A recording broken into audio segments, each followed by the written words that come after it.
आज शालिनी छंद के विषय में हम जानने जा रहे हैं। छोटे छंदों में आपने अब तक 11 वर्णों वाले मुख्य रूप से 3 छंद तो पढ़े हैं। कौन कौन से हैं वो? इंद्र वज्रा, उपेंद्र वज्रा और उपजा। 11 वर्णों वाला एक और जो छंद है वो है शालिनी छंद। अब आपके मन में पहला प्रश्न आ जाएगा, 11 वर्णों वाले यदि 3 छंद हमारे पास थे तो ये चौथा क्यों ले आए?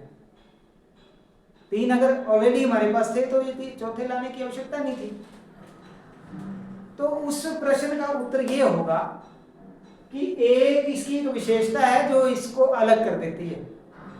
वो विशेषता क्या है कि ये 11 वर्णों वाला अर्थात छोटा ऐसा छंद है जिसमें विराम आता है। इंद्र वज्र को याद करो तो स्याद इंद्र वज्रा यदि तऊ जगऊगा, कहीं रुके हम? नहीं रुके। यति है नहीं, अपने से रुक जाओ तो वो अलग बात है, लेकिन यति निर्धारित नहीं है। लेकिन यहाँ यति है, तो एक ऐसा छोटा छंद जहां पर यति है। एक तो इसका भेद ये हो गया। दूसरा क्या है, जब कवि के पास ऑप्शन होते हैं ना तो वो शब्दों का अच्छा परिवर्तन कर सकता है।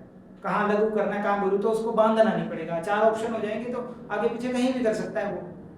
तो एक ऑप्शन तो और आ जाए उसके पास कि मैं कहीं भी गुरु कर लूँ, कहीं भी लघु कर लूँ 11 में, तो मेरे जो छंदों भंग ना हो, इसलिए एक अन्य ऑप्शन आ जाता है, अन्य अवसर आ जाता है। दूसरा क्या है कि शालिनी की एक और विशेषता है, वह है संगीतात्मकता। शालिनी एक अलग तरह से गाया जाता है, तो संगीतात्मकता भी रहे, इसीलिए 11 वर्णों में एक और छंद को बनाया गया जिसका नाम है शालिनी। तो इसके लक्षण को देखते हैं हम। शालिन्युक्ता मतौ तगौ गोधिलत लोके। यहां क्या है कि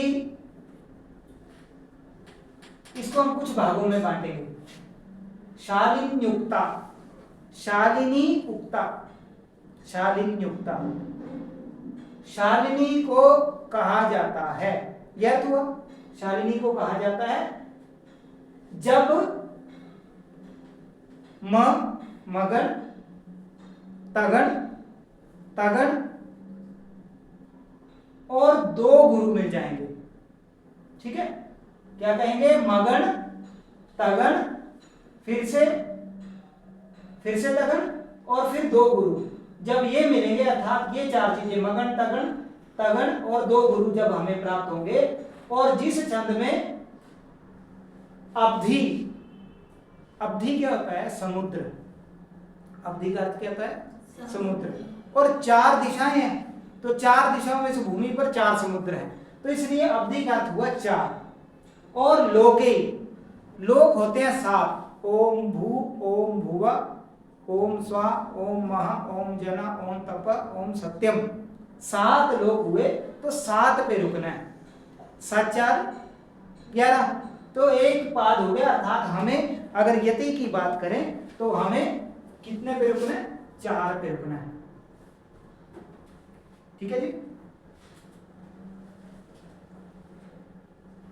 हमारा विराम जो है वो 4 पे हो जाएगा। उसके बाद आगे 7 गिनेंगे तो 1 2 3 4 5 6 और 7, अर्थात पदांत यति हो जाएगी। उसके बाद मध्य यति में चौथे के बाद, और पद के अंत में हम 7वें के बाद, अर्थात पूरे इस पाद में एक बार यति हमें प्राप्त हो रही है।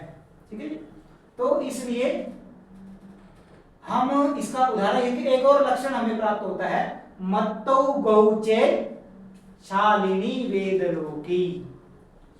मत्तौ गौचे शालिनी वेदलोकी, अर्थ दोनों के एक ही हैं, मगन तगन। ठीक है जी। और तऊ, यहां पे तऊ से हमें 2 तगन लेने पड़ेंगे, तो मगन और 2 तगन, और फिर 2 गुरु जो हैं जब हमें प्राप्त हो जाएं तो शालिनी होता है। और वेद और लोक में हमें क्या करना है?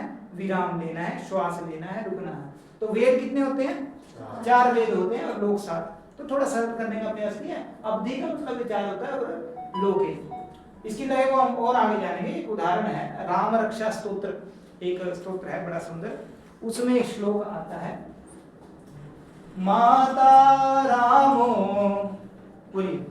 माता रामो मत्पिता रामचंद्र मत्पिता रामचंद्र स्वामी रामो स्वामी रामो मत्सखा रामचंद्र मत्सखा रामचंद्र सर्वस्वं मे सर्वस्वं मे रामचंद्रो दयालु रामचंद्रो दयालु नान्यं जाने नान्यं जाने नैव जाने न जाने नैव जाने न जाने शालिन्युक्ता शालिन्युक्ता दौतगौगोब्धिलोके गौतगौगोभिलोके मत्तौ गौचेत् मत्तौ गौचे